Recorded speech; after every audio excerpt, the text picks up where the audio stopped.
Accessible Transportation Strategic Plan Task Force Committee meeting of Thursday, February 8th, 2024. May I please, Jackie, have you take the roll?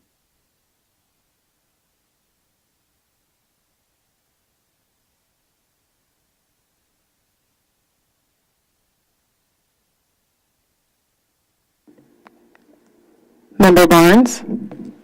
Here. Member Burgess? Here.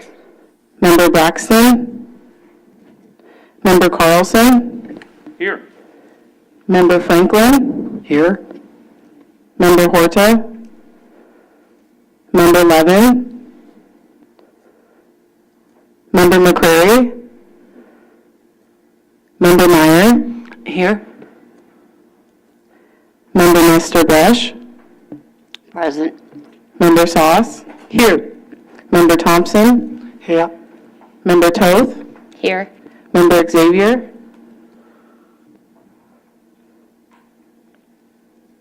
Vice Chair Haskew? Here. Thank you. Thank you. We are now moving on to public comment. Members of the public are invited to address the committee regarding any item that is not listed on the agenda. Please refer to the teleconferencing special notice for public comment guidelines.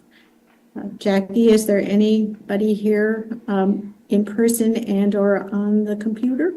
I apologize. Before we start on that, we actually are going to share the video real quick. Oh, excellently done. Sorry. Thank you. You're welcome.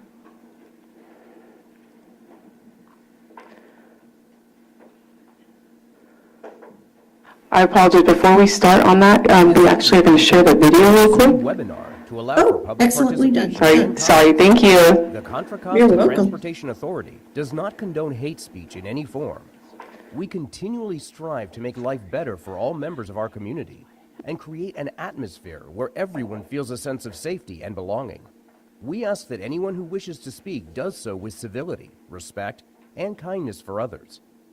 Citizens will have 3 minutes to speak. It is requested that public speakers state their names and organizations, but providing such information is voluntary.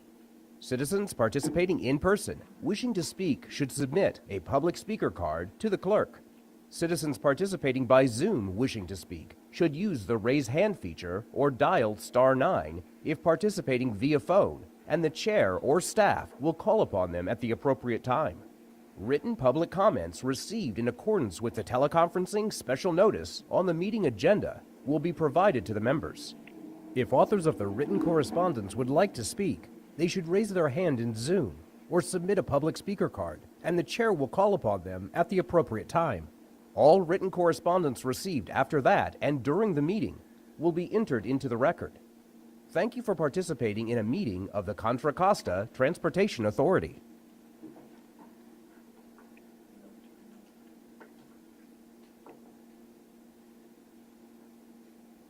Okay, and thank you, Jackie. I'm sorry I missed that item. We're now up to public comment, and the members of the public are invited to address the committee regarding any item that is not listed on the agenda. Is there anybody either present or on Zoom? I don't see any hands raised, and I have not received any written public comment, but I would like to add that Member McCrary has arrived. Oh, good. Thank you. Welcome. We're moving next on to the consent calendar. This is the Accessible Transportation Strategic Plan Summary for Actions on December 14th of 2023. Does anybody have any additions or improvements or items overlooked? Move approval. You may I have a second.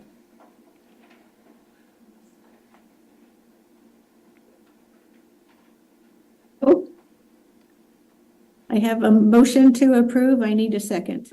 Second. Thank you very much. All righty, may I have a roll call vote, Jackie? Member Barnes? Aye. Member Burgess? I was trying to look it up to see if I was present at that meeting, so I just wanted to make sure I was. I Thank you. Member Braxton? Member Carlson? Yes. Member Franklin? Yes. Member Horta? Member Levin? Member McCrary? Yes. Member Meyer? Yes. Member Nestor Brush? Abstain.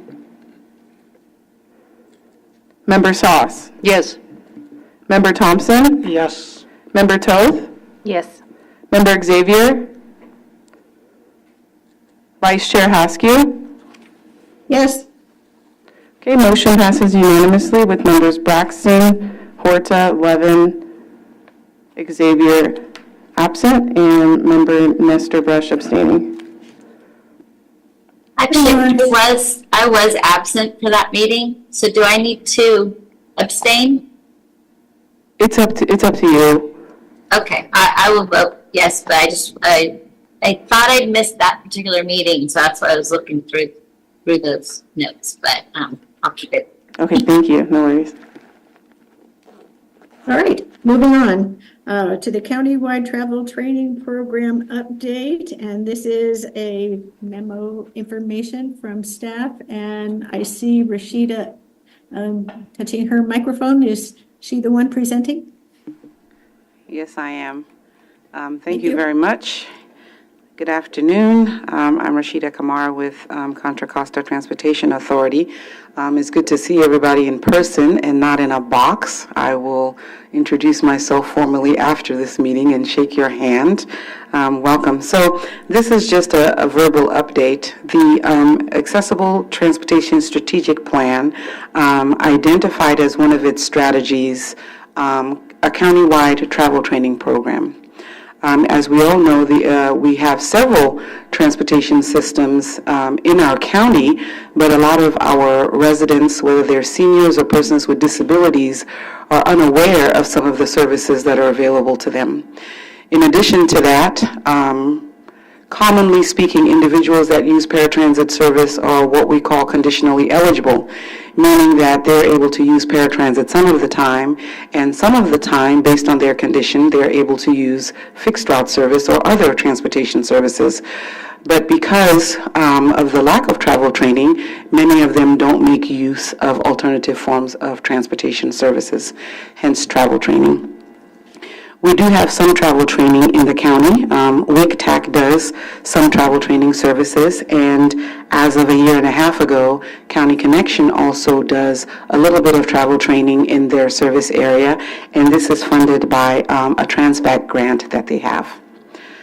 But as was mentioned, there's a need for a countywide travel training, and so we are partnering, that is, Contra Costa Transportation Authority is partnering with WICTAC, with WestCat, with Tri-Delta, and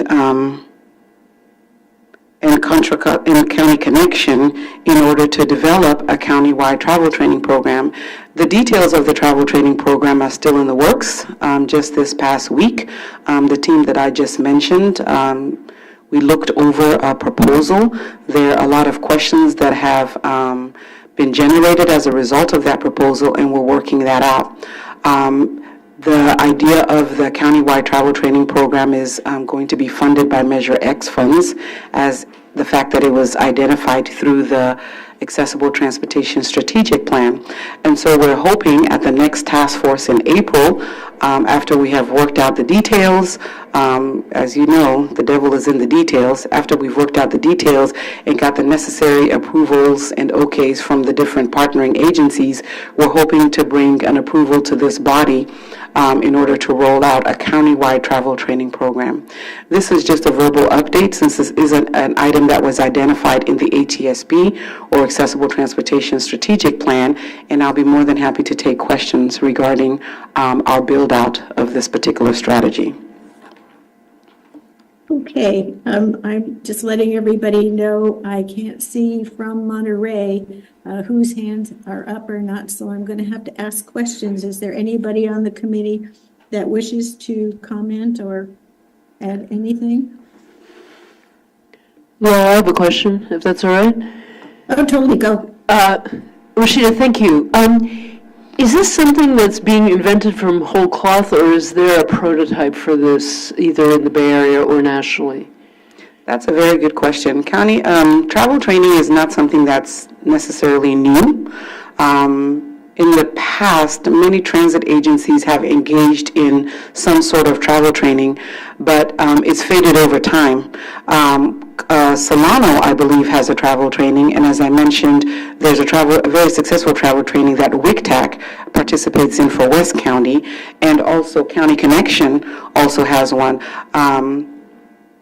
Commissioner Tassas, you may remember, I actually brought the County Connections travel training to County Connections board, and so they do have one that it's supposed to be, I think it's about a 2-year project that they had started there. So we do have some samples, we do have some templates. The goal is not to reinvent the wheel, but to use some of the existing templates to build something that's countywide. All right, look forward to seeing what you present in April. Thank you. Thank you. Any additional questions or comments?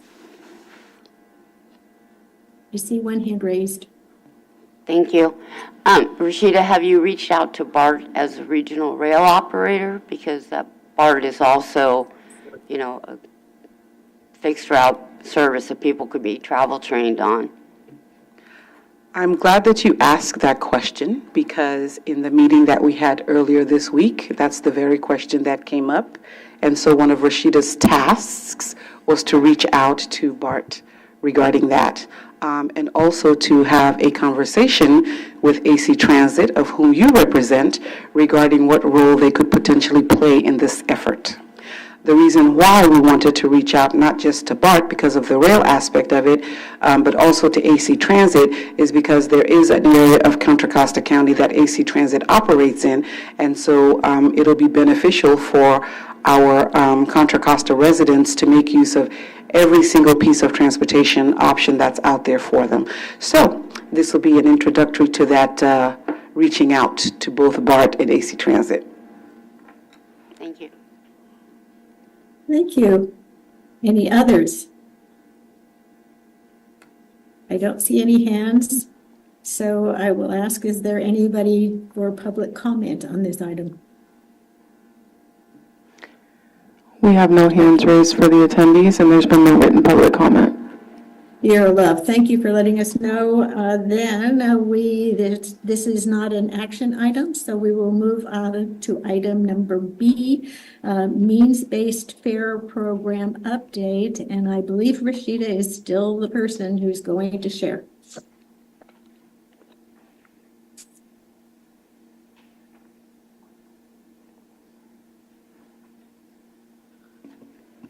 Actually, this is going to be presented by Deanna from Tri-Delta, so I'm going to assist her with the slide.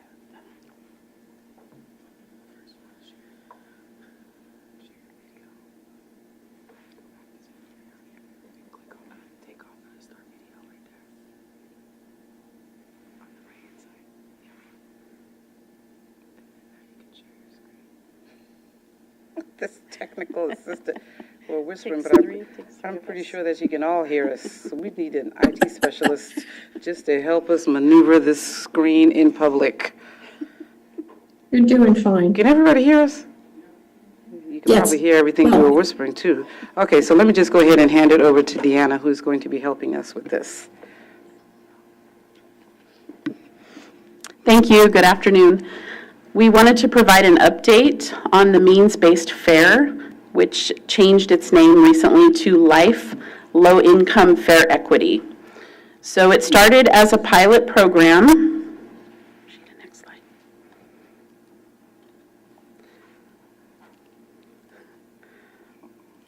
Hold on one second. Hold on a second. There it goes. Okay, we're good. Okay, it started as a pilot program back in April of 2023 and went to the end of September. The program pilot was handled by the Contra Costa County Crisis Center 211, and Tri-Delta Transit decided to take it in-house with the extension of the program for another year. So October 1st, Tri-Delta Transit took the program at our agency, and since the program has come in-house at Tri-Delta Transit, we've seen an increase in participants in the program. So we started with 65 on October 1st, and as of today, the numbers have climbed to 165. So taking it in-house, the phone calls are now direct to Tri-Delta Transit. They're no longer going through the crisis center. And we've done outreach at senior centers, dialysis units, community partners. We've done an IVR call out to all of our ADA paratransit passengers to let them know about the program. We've posted it on our website, sent emails, and we're working on finalizing the promotional video that we did last month. So some of the challenges we've faced is customizing the IVR callouts to ADA passengers in our database. We've had some tickets lost in the mail, which is just a small problem, a small issue. We've had multiple calls from participants asking for more tickets than allotted. Senior program passengers are now, or senior paratransit passengers are now cluing into the fact that ADA passengers are able to take advantage of the program, so they're calling to inquire about how to become ADA certified. And we are talking about the one call, one click center, being able to help answering questions and phone calls. Next slide. The means-based fare / life program expansion is going to be handled by WestCat and County Connection. They're developing their pilots right now. They're expected to launch shortly, the first quarter of this year. Measure X funding was approved for Tri-Delta Transit and the new pilots. And so the income verification follows the Housing and Urban Development Guidelines for low income, extremely low income. So our passengers receive 10 fares per month, and we send them out in 3-month increments at a time. So these are the estimated participants: WestCat 10 to 70, County Connection 70 to 175, and the administrative costs are still being determined at this time. Next slide. Uh-oh. Was that it? Okay. And that's it. And the video, like I said, we're still working on finalizing that. So I was hoping that we would have it to share today, but we don't. So very shortly. And does anyone have any questions? This is like a movie trailer. It gives us something to look forward to. Okay, I was really excited to hear about this. Supervisor Burgess. Thank you. This is great to see that we're getting an increase in participants. I know we went from 2-in-1 to bringing it in-house, and one of the things that I wanted to make sure is that we're connecting people to these other services that the Crisis Center would have. And so are we keeping track of those types of referrals?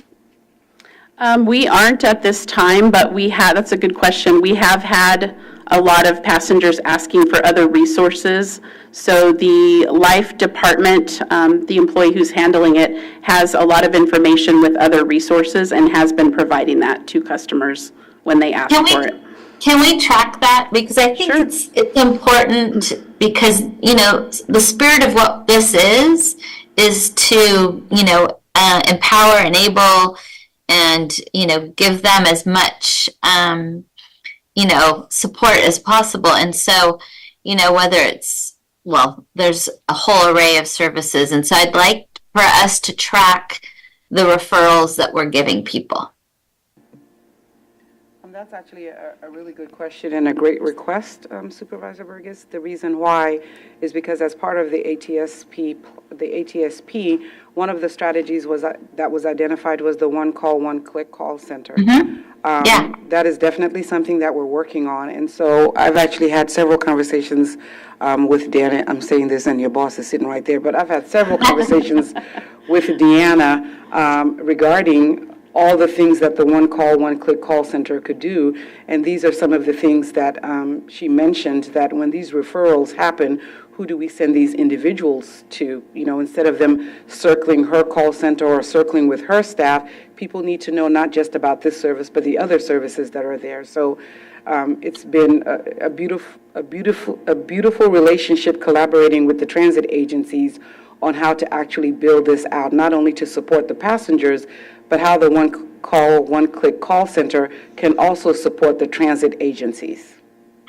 I think also that if we can show evidence of, we're showing evidence of growth, and then we can show the other value, we could possibly get other kind of grant funding because of the strength of us connecting people not only to transportation but to everything else. So I just want to kind of lean in on that. Thank you. I'm looking for other hands. I see one.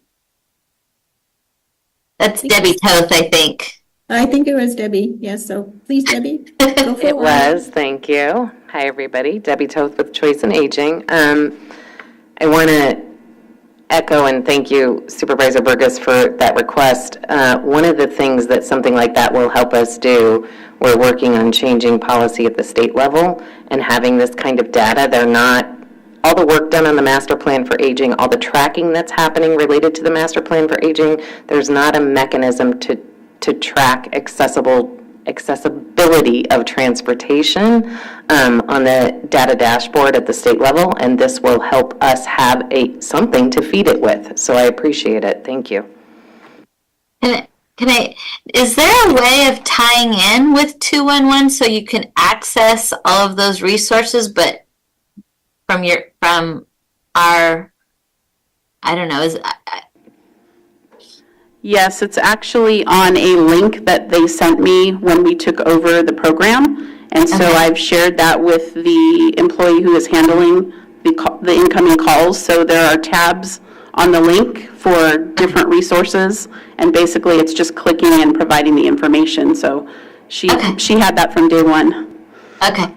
Thank you. I get all excited about this stuff. Thank you. Looking for other hands. Did I see one? Okay. If they are, they've changed their mind. I have a question, and that is that have we taken on an additional legal issue when we refer clients to other things, other resources?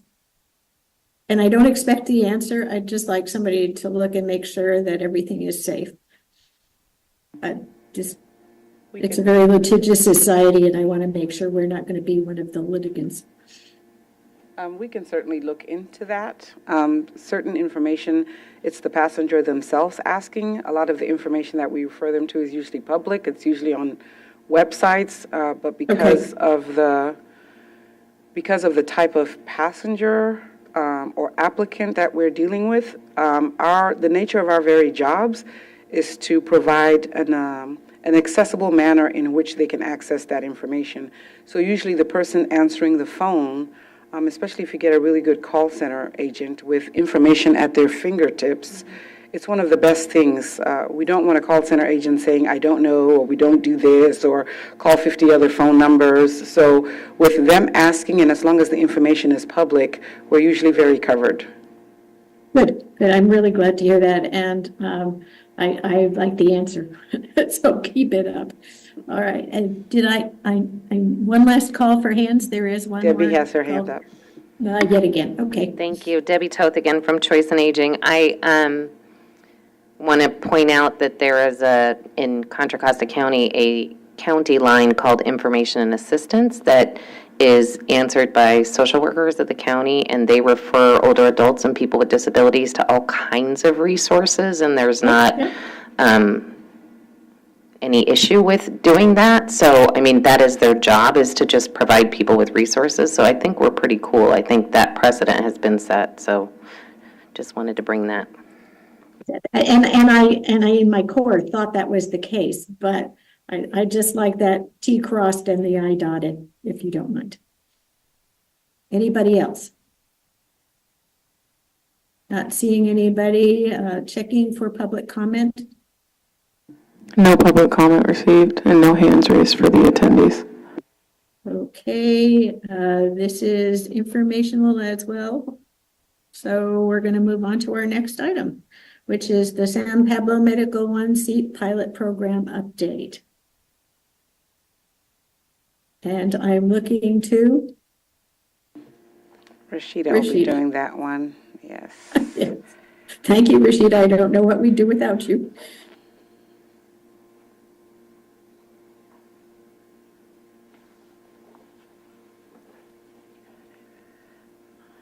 Oh, that's the wrong one. If you close this one, you can exit out, and it should be open on the bottom. That was in there. Is it just a few slides behind?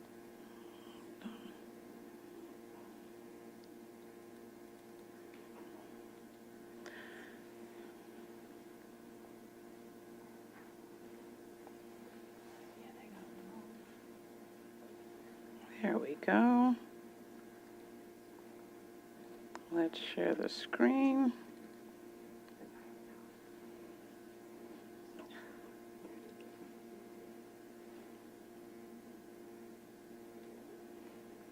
Can everybody see my screen?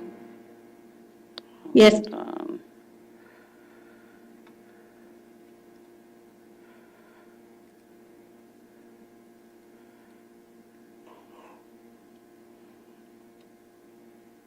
Okay.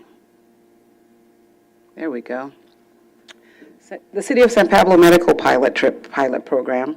This is actually very different. I have to keep reminding everybody that this is not the one-seat pilot program, the original one that's with County Connection and the other 3 transportation agencies.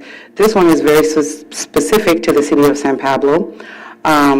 The City of San Pablo has several residents that travel from the City of San Pablo, specifically their senior centers, to medical appointments in Martinez. And so as part of the strategic plan, we looked at ways that we could engage these passengers in a transferless trip. As you know, there does exist a one-seat ride, but because of their location and because we are not currently engaged with East Bay Paratransit, they normally would take transfer trips to these locations. So the reasons to initiate a medical trip pilot in the southern western county is because the ADA paratransit riders for East Bay Paratransit, which is the portion of West County, they're unable to participate in this. Also, older riders who are non-ADA eligible, they also face even greater transportation barriers to these locations, namely medical appointments. So in looking at the pilot program, some of the aspects of the pilot program definitely feed into the ATSP strategies. One of them is to improve connectivity between paratransit programs, eliminate transfers, and also provide some same-day trip programs, including wheelchair-accessible services. So initiating the pilot in West County helps to achieve geographic equity, especially as part of being part of a program that also already exists. So the background, after discussions with WICTAC, the City of San Pablo was identified as one of the transportation programs that already exist that we could partner with in order to initiate this pilot. The team prepared a cost analysis. Nelson Nygaard worked with us regarding this. And there were multiple programs that were analyzed. An existing shuttle service, on-demand through Google Grandparent, Uber and Lyft. Everybody talks about Uber and Lyft, but as we all know, we tend to have issues with Uber and Lyft when it comes to accessibility. How many days a week do we want this shuttle to go? Trips to certain destinations like Martinez, Walnut Creek, Pleasant Hill, maybe, or Berkeley. And then, of course, incorporating travel training like trips to Hercules Transit Center and other areas. Also, the different lengths of the pilot program were also explored: 6 months, 12 months, 18 months. As we all know, when you do a 6-month pilot program, it's almost impossible to get enough data to do a 6-month pilot program. There are some that are successful, there are very few that are successful, and so we looked at 12 months and possibly 18 months. So the team actually met with WICTAC multiple times, the city, and we narrowed down some option, including a shuttle several times a week.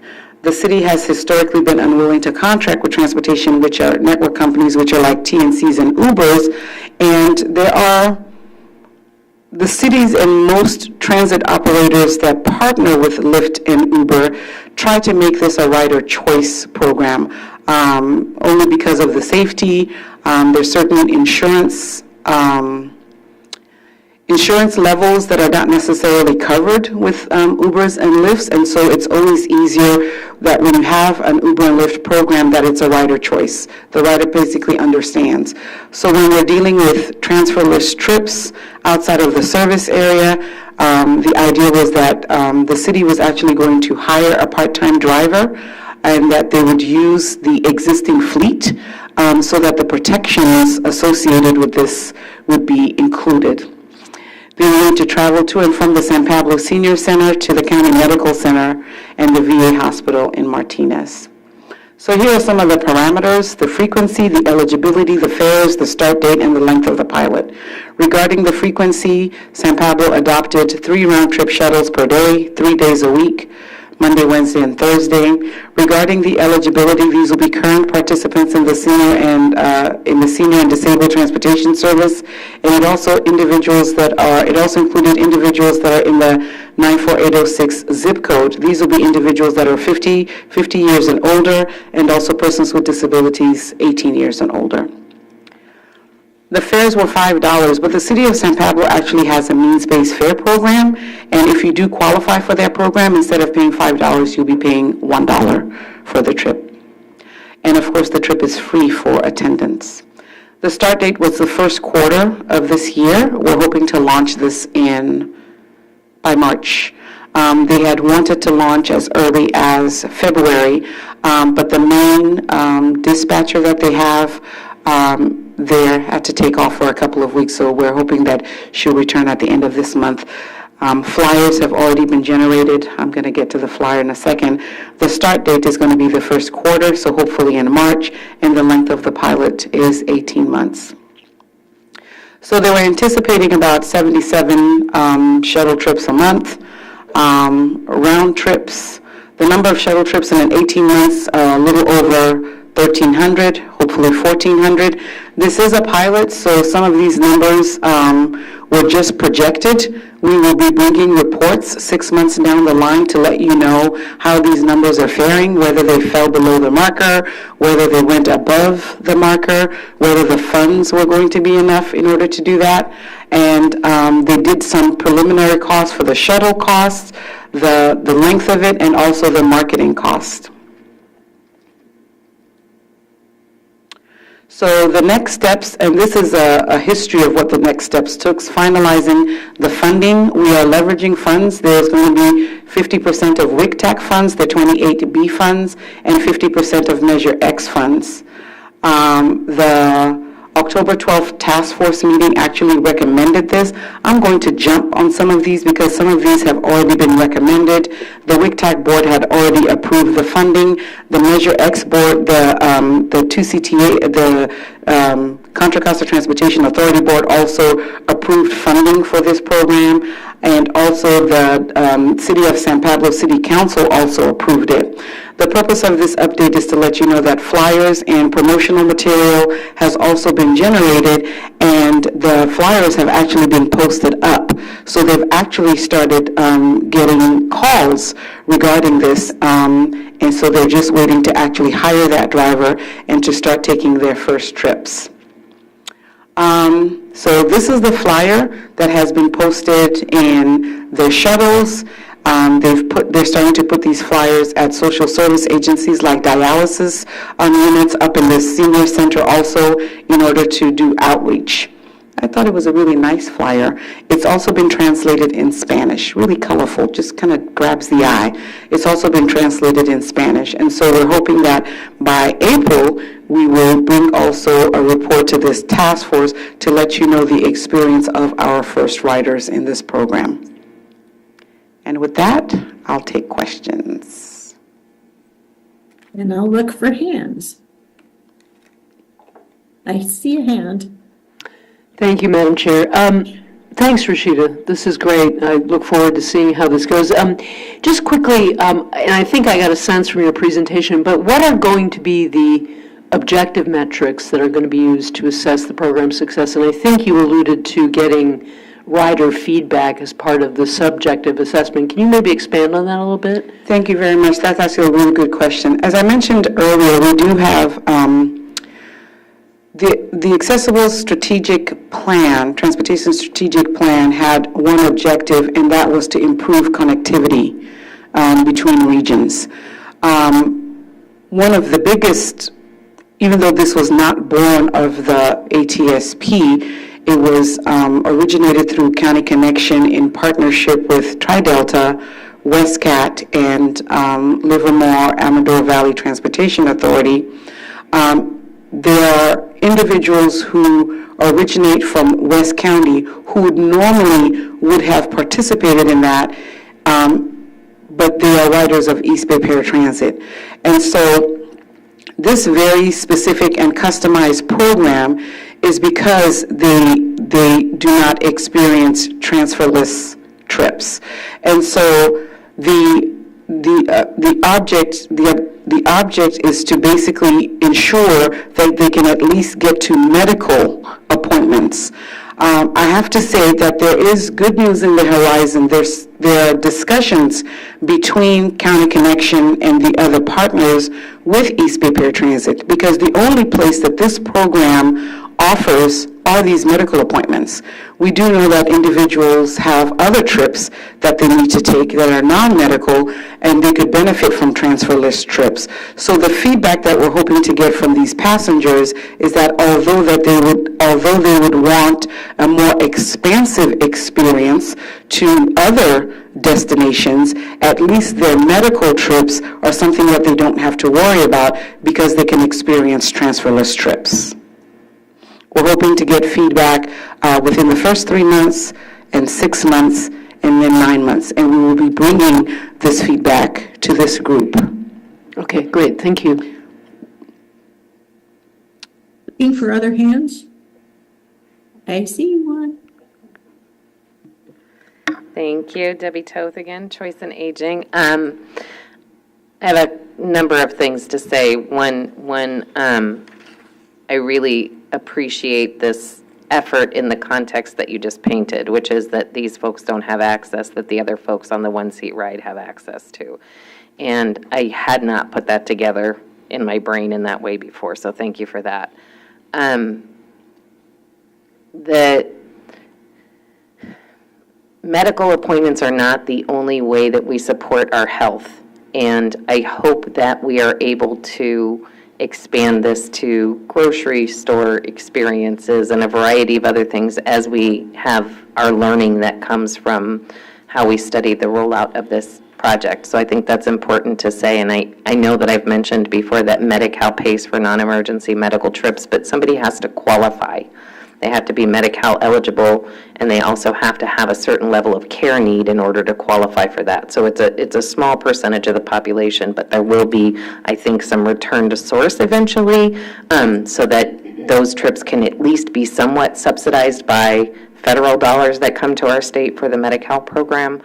I also am curious what the timing is. So with paratransit, so it's layered with ADA, right? You've got this half an hour. If somebody says that their appointment's at 10 o'clock, they could get dropped off a half an hour late, and that would still be meeting the ADA requirement of paratransit timeliness, right? So my question is, does this particular service have those same,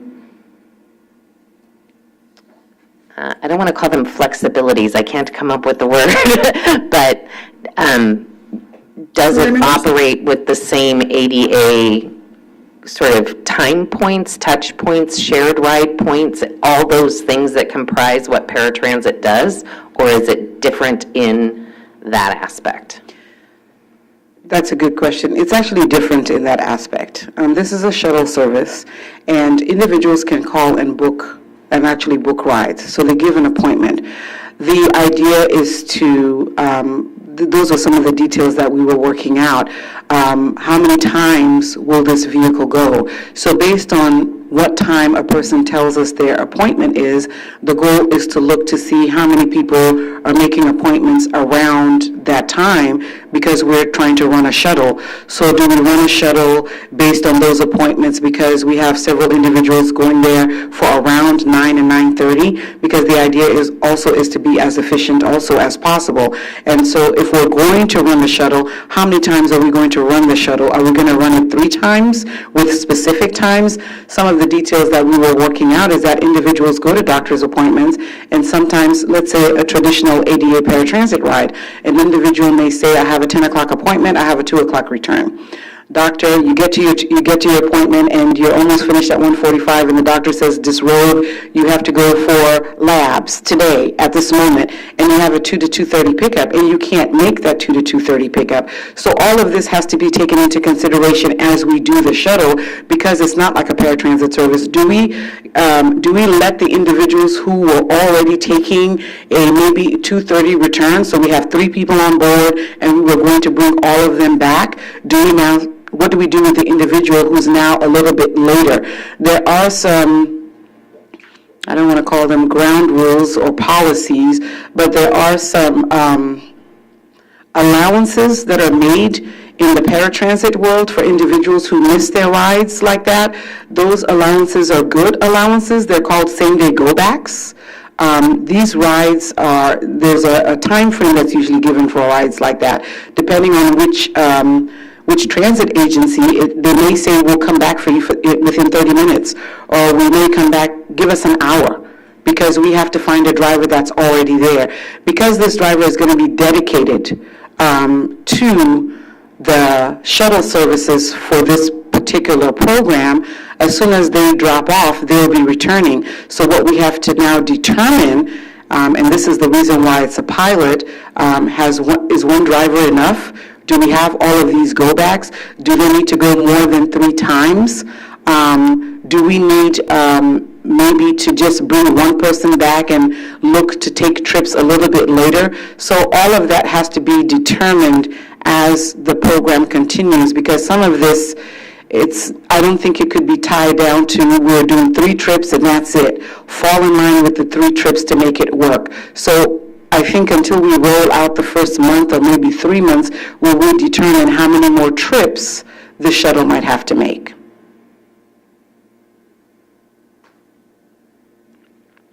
Thank you. I see another hand. Thank you. Mallory Brush with AC Transit. So are the individuals going to be picked up at home, or they will have to get a ride to the senior center where the shuttle will originate? There's going to be both. There's some individuals who are going to be coming to the senior center anyway, and after speaking to Jean Clark, there are going to be some individuals that are en route to the medical center that they would like to fit into onto the shuttle on their way to the medical appointment.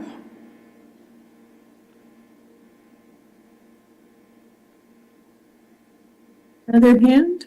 I'm seeing none. Rashidi, Nope, I do. Yeah, I see another hand. Thank you, Chair Askew. Rashida, thank you for this presentation. Operationally, some things I think still need to be worked out. I think that's what you're saying. Just so for my education, what's the operating hours, or that hasn't been determined yet? So right now, the operating hours, they're thinking 8 to 5, but it's flexible based on the fact that individuals are booking their appointments, hoping to get back to the senior center and then potentially return home or be dropped off returning home. So that is also flexible and also still being worked out. And the one vehicle that the city owns is the one that this program will be utilizing. Correct. And I'm assuming you guys are talking about when it's PM schedule, when it needs to be maintained, if it breaks down, what we're going to do, especially if it happens en route, what's going to be the secondary option to get a person home? Correct. Okay. And then my other concern is, I think you mentioned one dispatcher as well. Yes. It's a pretty small program. They do have one individual who acts as a dispatcher. They have some other staff that acts as a call center. All in all, I think they're managing, two, maybe three vehicles. And so there's also provision being made for when the other vehicles is not being used to act as a backup for road calls in the event that happens. But yes. So with so many external factors that impact a person's trip, did this group, I'm assuming WITAC was leading the charge here, or maybe 2CTA, did you maybe identify a small pilot group that you already know goes to San Pablo Center, and then look at what their times could be that they have regular standing, and so say, okay, we know that we can operate within these hours for this particular group just to start it off? Yeah, the young lady, Maria, who managed most of this, frankly, if you ask me, I think Jean Clark sometimes refers to her as her right hand. She's actually really great. She has actually been somebody who has identified individuals based on some of the trips that they take as individuals to start it off. It doesn't mean that it's limited. So when you say pilot group, that may infer that we're just launching this and limiting it to these, I'm just throwing a number out there, these 6 individuals. But those are the individuals that we know, and so as a result, they were looking at the 8 to 5. But because it's not limited to those individuals, it would be, but most of the time, because they either have to come already to the senior center or being picked up along the way, that seems like the most feasible time. Okay, thank you. You're welcome. Understand that you're little teeny people in my screen. I don't see any more hands. So No. Good, thank you. So I guess we're ready for public comment if there is any.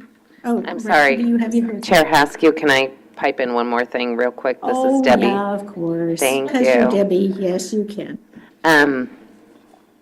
I wanted to note that for those who are new to this, why this is so important. Many folks in West Contra Costa were receiving their care at Doctors Medical Center there that closed.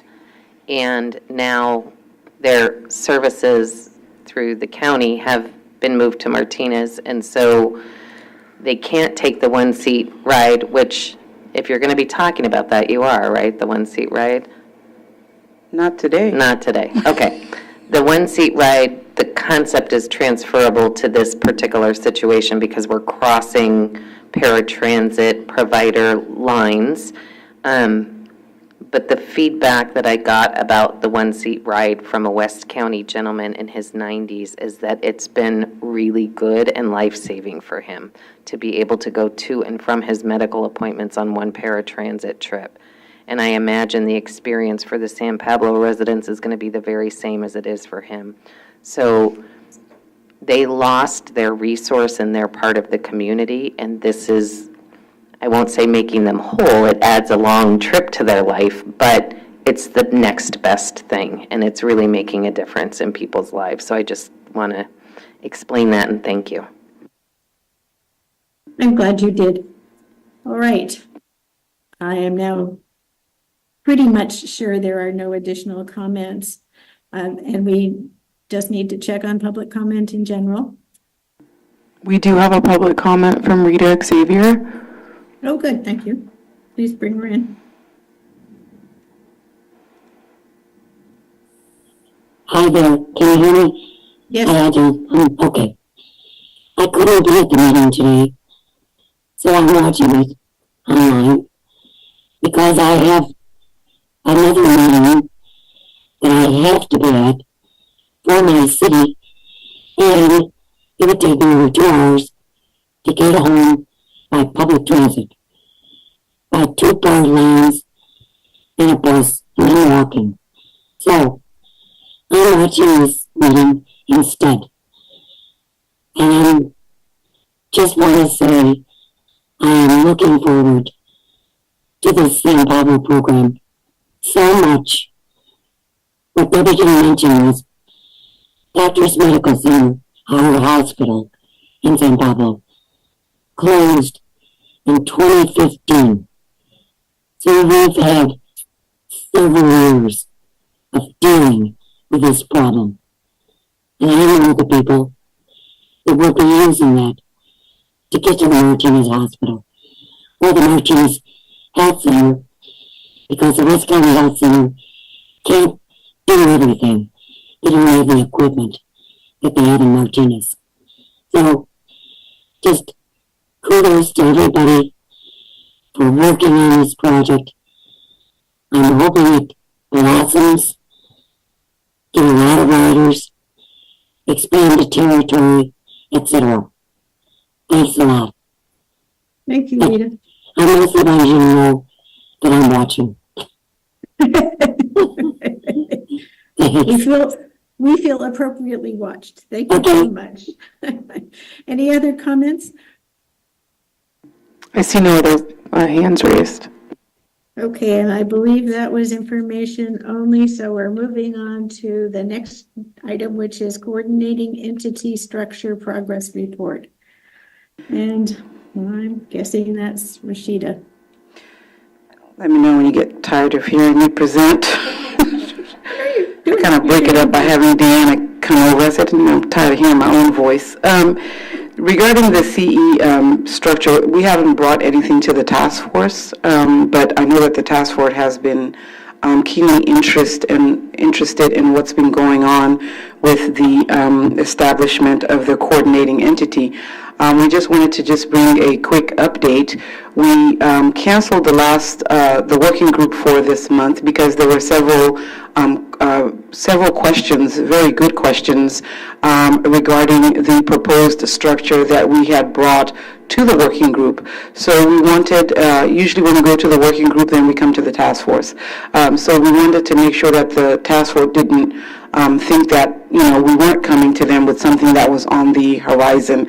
We wanted to make sure that we clearly addressed some of the questions that were brought up at the working group.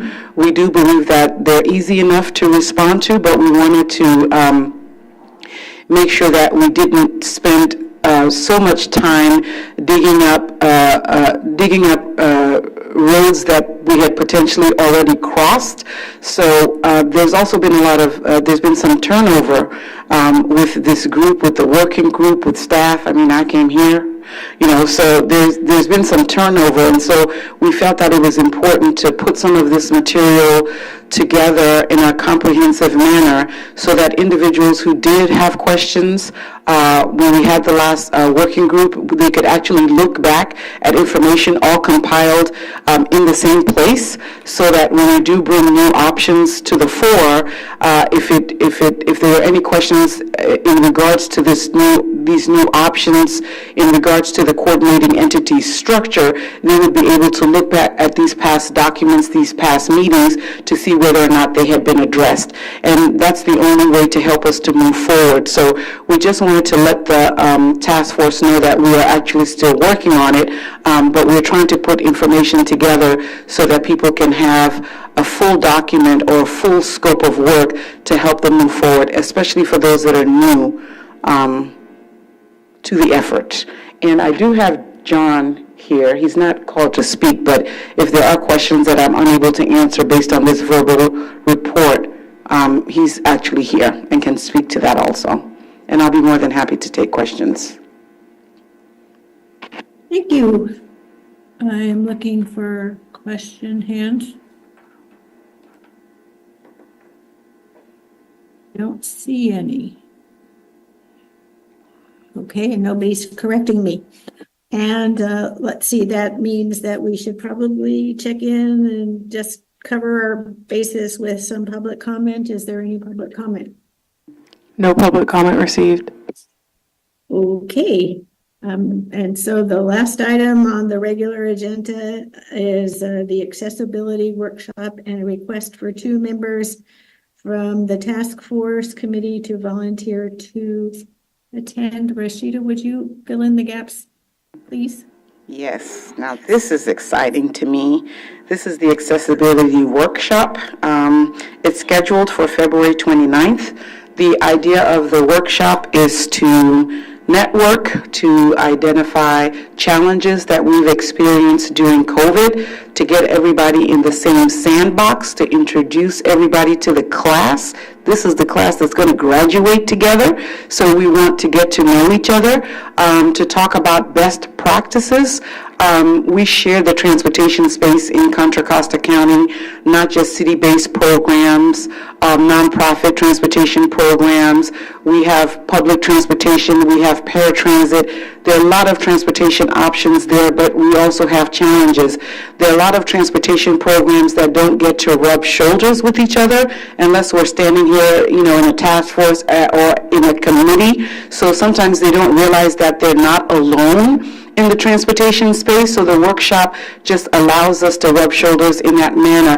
If there are any new challenges that have cropped up during COVID, I do believe that transportation has taken a bit of a turn during COVID, so allowing us to all get into that space, identify those challenges, identify all the best practices as we're dealing with these challenges would be helpful.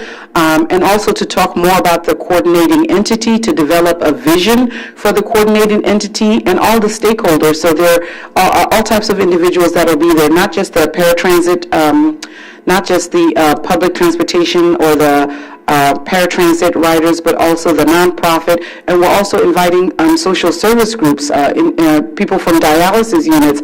They face different challenges, and they want to know what's going on with transportation. How can we help, and how can we be better partners? We're even inviting operators to come, and when I say operators, I'm talking about the individuals that actually do the transportation for some of us, like the private transportation groups that actually run paratransit programs for some of our paratransit programs that are out there. So we're inviting everybody into the sandbox because it takes all of us to make this happen. So having said all of that, we're looking for 2 volunteers because we also want the stakeholder group to be broad. So the decision makers, the policy makers, our board members, we're looking for 2 volunteers to join us to be part of the discussion in this workshop.